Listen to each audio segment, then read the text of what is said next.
د افغانستان د سولې لپاره د امریکا پخوانی ځانګړی استازی ډاکټر زلمی خلیلزاد پر افغانستان د طالبانو د واکمنۍ 3 کلونو پوره کېدو په مناسبت ټولنیوز سره ځانګړې مرکه کې ومنله چې دوحې تړون پټ ضمایم هم لري.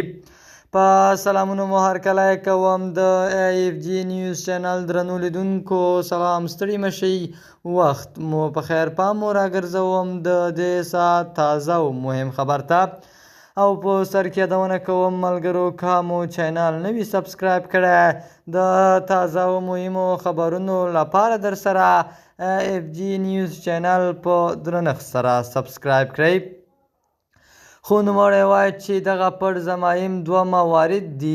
اول یې له افغانستان څخه د امریکا ځواکونو د وتلو څرنګوالي په اړه طالبانو سره پټ توافقات، هم دویم د ترهګرۍ پر ضد جګړه چې طالبان او امریکا به یې په کوم ډول پر مخ وړي.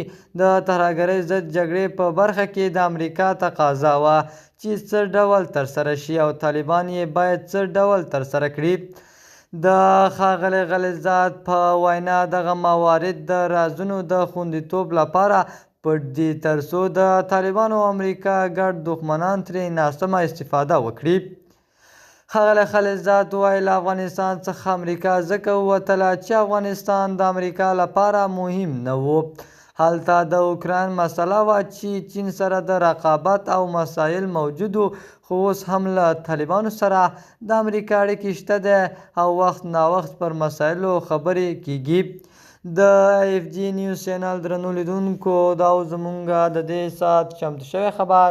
د نورو تازه او مهمو خبرونو لپاره در سره AFG نیوز چینل په درنښت سره سبسکرایب کړئ. تر بیا ښې چارې د الله په امان.